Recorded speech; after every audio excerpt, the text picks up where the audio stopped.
Sự lấy này ở nghĩa thì cái ca cho tụi nào video để sắp xếp pi miền Excel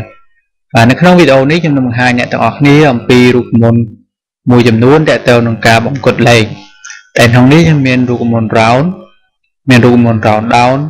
មាន round up បាទមាន round up ប៉ុន្តែតើទៅនឹងការបង្កត់ចំនួននីតិបង្កត់ឡើងបាទមានការបង្កត់ចំនួនម៉ោងមានបង្កត់ចំនួនគូនិងបង្កត់ចំនួនសេសបាទអញ្ចឹងដើម្បីងាយស្រួលក្នុងការយល់កាន់តែច្បាស់ទាំងអស់គ្នាខ្ញុំនឹងបង្ហាញអំពីរបៀបការអនុវត្តលើកម្មវិធី Excel បាទអញ្ចឹងសូមតាមដានទាំងអស់គ្នាបាទឧទាហរណ៍ថាខ្ញុំមានលេខចំនួនបែបនេះដែលនេះគឺជាចំនួនលេខដែលយើងនិយាយចូលបន្តមកទៀតខ្ញុំធ្វើការប្រៀបធៀបរវាងរូបមន្តទាំង3គឺ round down និង round up បាទអញ្ចឹងទី1នៅពេលដែលខ្ញុំប្រើរូបមន្តមួយឈ្មោះថា round យើងឃើញ round បាទបន្តមកទៀតគឺ number គឺយើងចុចចំតម្លៃលេខ comma 1 number digit នេះគឺសំដៅលេខក្រោយខ្ទង់ឬក្រោយក្បៀសដែលជាធម្មតាយើងដាក់ពីខ្ទង់ហើយ enter ដល់ពេលនោះវាកាត់នៅ form 125.11 ដោយសារតែយើងកំណត់ឲ្យវាកាត់យកពីខ្ទង់បាទនេះគឺរូបមន្ត round ធម្មតាមួយទៀតនៅពេលនឹងប្រើរូបមន្ត round up សំទោស round down បាទ round down គឺ number យើងចុចចំលេខ comma 1 number digit បាទអញ្ចឹងខ្ញុំដាក់ពីខ្ទង់ដូចគ្នាបាទហើយអ្នកទាំងអស់គ្នាអាចស្មានមើលតើនៅពេលដែលយើង enter មកវាចេញលេខប៉ុន្មានបាទឥឡូវយើងសាក enter បាទពេលនោះយើងឃើញថាគឺចំនួនលេខ 125.11 ដូចគ្នានេះដាក់អញ្ចឹងមានន័យថាករណីនេះរូបមន្តទាំងពីរដូចគ្នាបាទឥឡូវយើងសាករូបមន្តទី3គឺ round up បាទអញ្ចឹងលេខ number digit គឺដូចគ្នាទេខ្ញុំចុចចូលតែម្ដងបាទឥឡូវមុននឹងខ្ញុំចុច enter តើអ្នកទាំងអស់គ្នាអាចស្មានដឹងទេថាតើចម្លើយវាចេញមកដូចទៅនឹងរូបមន្តទី2ខាងដើមដែរឬយ៉ាងណាអញ្ចឹងសាកចុចមកពេលនោះយើងឃើញថារូបមន្ត round up របស់យើងគឺមានលទ្ធផលខុសគេគឺគេ 125.11 ប៉ុន្តែរូបមន្ត round up យើង 125.12 បាទនេះសម្រាប់ករណីទី1សម្រាប់ករណីទី2វិញម្ដងនៅពេលយើងប្រើរូបមន្តមួយឈ្មោះថា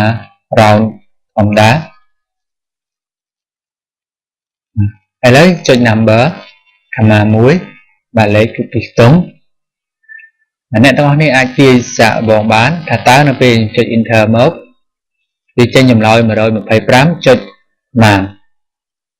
បាទវាអាចជា88ឬ89បាទឥឡូវសាកបង enter បាទពេលនោះគឺយើងឃើញថាចម្លើយគឺខុសពីខាងលើតែខាងលើយើងឃើញថាកាត់មានចំនួនថេរប៉ុន្តែនៅពេលនេះគឺមិនថេរទេបាទ88វាឡើងដល់89នៅពេលយើងប្រើរូបមន្ត round down នេះ round down បាទលេខដូចគ្នា comma លេខ2ដូចគ្នាយើងមើល round down វិញម្ដងតើលទ្ធផលទៅយ៉ាងណាហើយឥឡូវយើងសាក enter ពេលនោះយើងឃើញថាលទ្ធផលទាំងពីរគឺមានការខុសគ្នារវាងរូបមន្ត round ហើយនិង round down ចូលដល់រូបមន្តទី3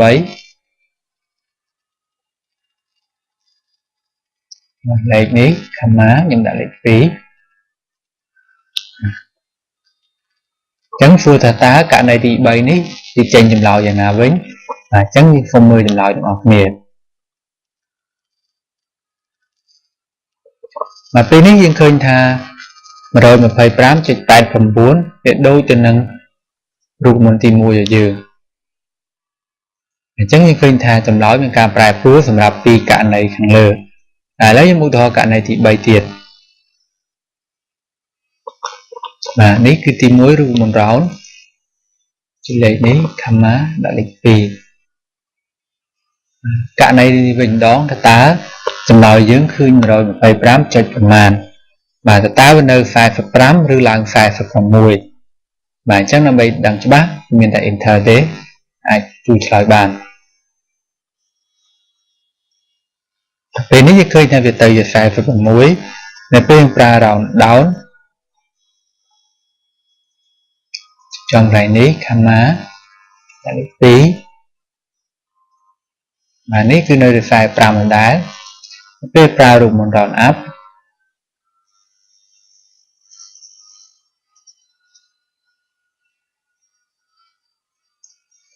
គឺវាចេញ46វិញបាទសរុបសេចក្តីមក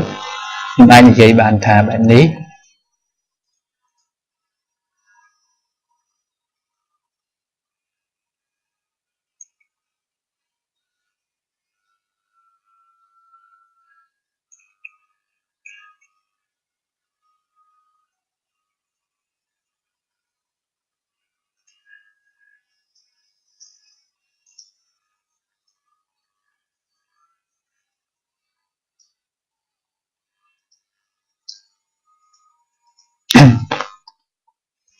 បាទខ្ញុំអាចនិយាយបានថាសម្រាប់រូបមន្តរោង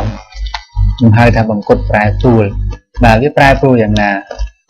សូមបញ្ជាក់ថាចំពោះរូបមន្តរោងគឺវានឹងប្រែប្រួលនៅពេលដែលលេខខាងក្រោយវាជាងនេះបើសិនលេខនេះក្រោម5គឺវានៅដដែលហើយបើសិនវាលើកពី5បានថាចំនួនលេខធំជាង5ពេលនោះវានឹងកើន1យើងឧទាហរណ៍ជាក់ស្ដែងបាទបើយើង111យើងវាកាត់ដល់11បើយើងដាក់8រហូតវានឹងកើនដល់89តែបើសិនមានលេខ4 5 6បែបនេះវានឹងកើនដោយសារតែចំនួនលេខនេះច្រើនជាង1ច្រើនជាង5អញ្ចឹងនៅពេលដែលសូមបញ្ជាក់ម្ដងទៀតក្រោម5នៅដដែលលើស5កើត1អញ្ចឹងហើយបានខ្ញុំឲ្យឈ្មោះវាថាបង្គត់ប្រែប្រួលសម្រាប់ round down វិញបើយើងស្ដាប់នៅ plate round down នឹងគិតថាបង្គត់ចុះប៉ុន្តែនេះខ្ញុំដាក់ថាបង្គត់ថេបាទហេតុអ្វីខ្ញុំហ៊ាននិយាយថាបង្គត់ថេចំពោះរូបមន្ត round down គឺវាមិនខ្វល់ថាចំនួនលេខក្រោយក្បៀសធំជាងប្រមាណតូចជាងប្រមាណគឺវាអត់ខ្វល់ទេមានន័យថាបើសិនយើងដាក់ចំនួន2ខ្ទង់វានឹងកាត់យក2ខ្ទង់ដាក់3នឹងកាត់3ដោយវាមិនគិតពីចំនួនប្រែប្រួលអ្វីទាំងអស់អញ្ចឹងយើងឃើញយើងដាក់ប្រមាណខ្ទង់កាត់ប៉ុណ្ណឹងហើយចំនួនលេខនៅត្រឹមណាគឺកាត់យកត្រឹមនេះបើមានអ្វីប្រែប្រួលទេតែអញ្ចឹងហើយបានខ្ញុំឲ្យឈ្មោះថាជា round thè ឬបង្គត់ថេមួយទៀត round up យើងគិតអំពីភាសាអង់គ្លេសគឺយើងគិតថាកើនភាសានេះគេថា up បាទ round up បង្គត់កើនបាទតាមជាក់ស្ដែងគឺបង្គត់នេះគឺមានចំនួនកើនពិតប្រាកដមែនមិនបានដាក់ដែរគឺរូបមន្តបង្គត់កើន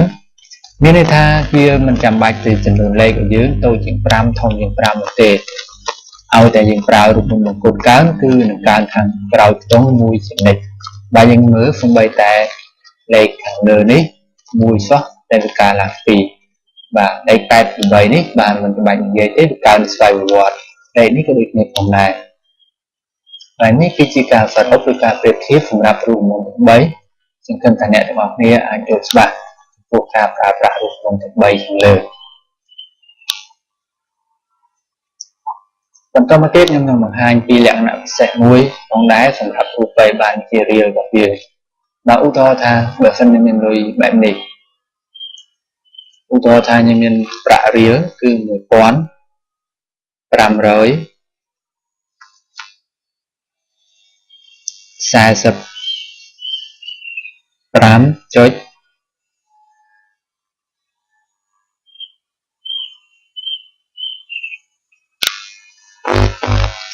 បែបនេះឬក៏ពេលខ្លះលុយខ្មែរឬក៏ប្រាក់រៀលរបស់យើង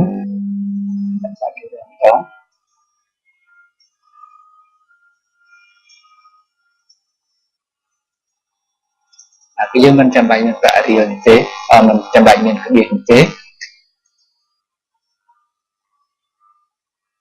ឧទាហរណ៍ថាយើងមានលុយចំនួន1445បាទនៅពេលដែលយើងប្រើរូបមន្តប៉ុន្តែរូបមន្តនេះគឺយើងមិនចាំបាច់ប្រៀបធៀប round down round up ទេគឺយករូបមន្តមួយសម្រាប់បង្គត់កើនមកនិយាយតែម្ដង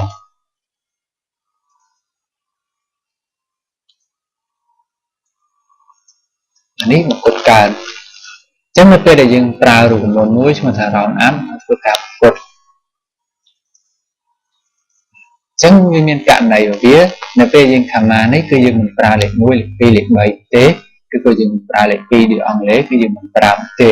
គឺយើងប្រើសញ្ញាដក là cáiប្រើសញ្ញាដកពីមុខបែបនេះដល់ហើយអ្នកទាំងអស់គ្នាប្រហែលឆ្ងល់ថាហេតុអ្វីយើងចាំបាច់វាសញ្ញាដកបាទខ្ញុំនឹងឧទាហរណ៍លម្អិតឲ្យមើលតែម្ដងឧទាហរណ៍ថាខ្ញុំមានប្រាក់ 1568 រៀល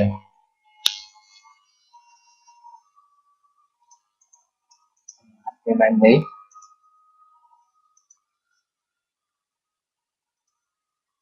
បាទនេះគឺ 1568 រៀល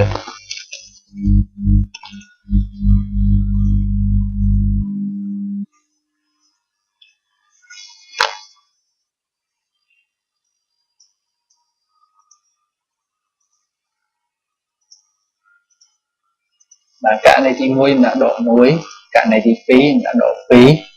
ករណីទី3នេះដាក់ដក3ចាំមើលថាតើទៅយ៉ាងណាវិញ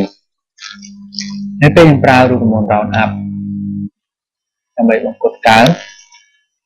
ហើយខ្ញុំចុចចំលេខនេះ comma 1ហើយដាក់ដក1បាទនៅពេលដែលដាក់ដក1 enter ពេលនេះយើងឃើញថាវានឹងកើនឡើងប៉ុណ្ណេះនៅពេលយើងប្រើ round up ដូចគ្នា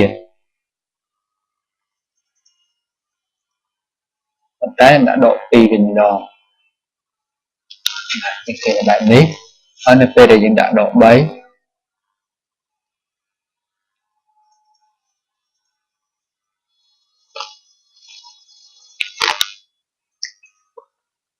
ាទសូមបញ្ជាក់ថានៅពេលដែលយើងដាក់សញ្ញាដកមានន័យថាយើងមិនទៅបង្កត់លេខក្រោយខ្ទង់បែបនេះទេបាទនេះគឺយើងមិនបង្កត់លេខទេប៉ុន្តែយើងបង្កត់លេខខាងមុខនេះវិញបាទអញ្ចឹងយើងឃើញថានៅពេលដែលយើងដាក់បែបនេះវាលែងចេញ 1568 ទៀតហើយវាចេញ 1570 នេះ 70 ប៉ុន្តែសួរថា 70 នេះយើងអាចចាយបានហើយឬនៅសម្រាប់លុយខ្មែររបស់យើងបាទចម្លើយគឺយើងនៅឡើយទេបាទអញ្ចឹងយើងប្រើដក2ករណីដក2យើងឃើញថាវារំលឹកចំនួនលេខនេះខ្ទង់ទី1ខ្ទង់ទី2នេះគឺទៅជាលេខ0ទាំង2ហើយនឹងកើនលេខបន្ទាប់អានេះ 1600 ករណីទី3បើសិនជាដាក់លេខដក3នេះមានន័យថាលេខ3ខ្ទង់នេះ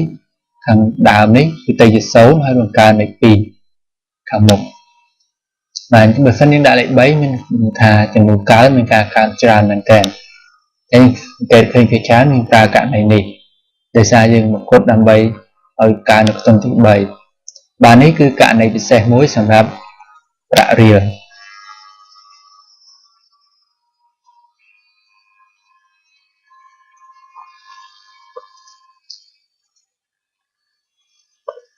បាទបន្តទៀតខ្ញុំនឹងបង្ហាញអ្នកទាំងអស់គ្នាអំពីការបង្កត់ពេលវេលាវិញម្ដងឧទាហរណ៍ថាខ្ញុំមានចំនួនម៉ោងបែបនេះឧទាហរណ៍ខ្ញុំមាន2ម៉ោង35នាទីហើយនឹង28វិនាទីបាទមានចំនួនម៉ោងបែបនេះទី format វាគឺមានចំនួនម៉ោងនាទីហើយនឹងវិនាទី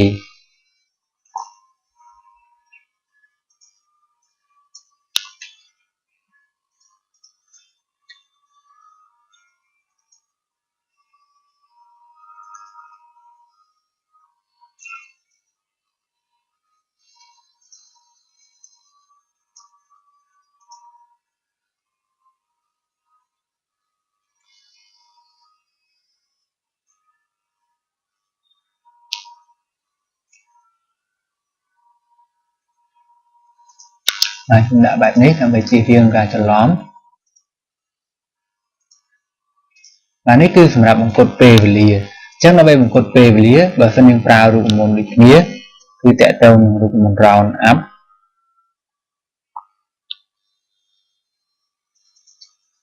នៅពេលដែលយើងប្រើ round up នៅកន្លែងនេះយើងគុណនឹង1440ណា0ហើយចែកនឹង1440 enter បាទពេលនេះយើងឃើញថាបើសិនយើងមាន2ម៉ោង35នាទី28វិនាទីពេលនោះវានឹងលោត2ម៉ោង36នាទីដែលស្វ័យប្រវត្តិមានន័យថាយើងបង្កត់ចំនួននាទី ហើយអ្នកទាំងអស់គ្នាប្រហែលឆ្ងល់ថាយើងបានលេខ1440មកពីណាសូមបញ្ជាក់ថា1440នេះវាបានមកពីយើងយកមួយថ្ងៃគឺមាន24ម៉ោងគឺយក24ម៉ោងទៅគុណក្នុង1ម៉ោងដែលមានចំនួន60នាទីបាទនេះគឺជាមេគុណរបស់វាដើម្បីបានចំនួនប៉ុណ្នេះហើយទៀតដើម្បីបង្កត់ម៉ោងមួយម្ដងគឺយើងប្រើរូបមន្ត round up ដូចគ្នាគឺយកចំនួនម៉ោងនេះយើងគុណនឹង24 0ហើយចែកនឹង24វិញបាទពេលនេះយើងធ្វើការបង្កត់ចំនួនម៉ោងតែម្ដងបាទនេះយើងអាចប្រើនៅពេលណាមួយតាមស្ថានភាពជាក់ស្ដែងដែលយើងមានប៉ុន្តែខ្ញុំគិតថាយើងអាចប្រើសម្រាប់នាទីប៉ុន្តែចំនួនម៉ោងនេះប្រហែលជាយើងមិនសូវជាប្រើប្រហែលទេដោយសារវាមានការកើនឡើងច្រើនពេកបាទនេះសម្រាប់តាក់ទងទៅនឹងការបង្កត់ពេលវេលាមួយទៀតតាក់ទងការបង្កត់ចំនួនគូឬ phase វិញម្ដងវាយើងហៅថា odd ហើយនិង even បាទឧទាហរណ៍ថាយើងមានលេខប៉ុណ្នេះបាទខ្ញុំមានលេខ 2.3 បាទនៅសិននេះមានលេខប៉ុណ្នេះយើងប្រើរូបមន្តមួយឈ្មោះថា odd បន្តមកទៀតនៅក្នុងនេះគឺចុច number បិទក្នុងកញ្ចក់ហើយ enter បាទសម្រាប់រូបមន្ត odd គឺវាបង្កត់ទៅចំនួនលេខសេសមានន័យថាវាបង្កត់លេខខាងដើមឲ្យទៅជាចំនួនគត់មួយប៉ុន្តែជាចំនួនសេសអញ្ចឹងបើសិនលេខនេះ 2.3 អញ្ចឹងវានឹងបង្កើនឡើងដល់រហូតដល់លេខ 3 ដើម្បីទទួលបានលេខសេសចំណែក even វិញបាទ even នេះគឺបង្កត់លេខគូអញ្ចឹងគឺវាបង្កត់ 2.3 រហូតទៅដល់លេខគូណាមួយដែលវាត្រូវចម្លើយរបស់វាគឺដល់លេខ 4តាមពិតវាបង្កត់ 2.3 រហូតដល់លេខ 3 ប៉ុន្តែដោយសារលេខ 3 ជាលេខសេសអញ្ចឹងវាបង្កត់លេខសេសមួយជាន់ទៀតទៅដល់លេខ 4 ទៅទទួលយកបាទខ្ញុំឧទាហរណ៍ផ្ទុយវិញឧទាហរណ៍ខ្ញុំមាន 3.2 បើសិនខ្ញុំប្រើរូបមន្ត odd បែបនេះបាទអ្នកទាំងអស់គ្នាអាចទាយសាកល្បងមើលថាតើនៅពេល enter មកចម្លើយចេញប៉ុន្មាន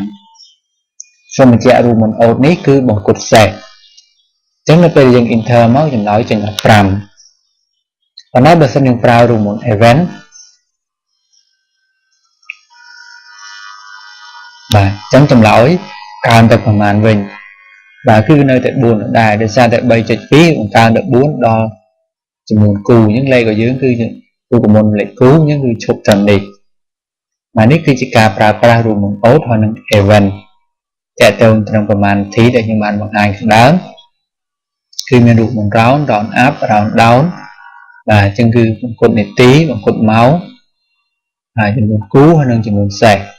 បាទអញ្ចឹងសម្រាប់វីដេអូដែលបង្ហាញពីរូបមន្តបង្កត់ចំនួនលេខ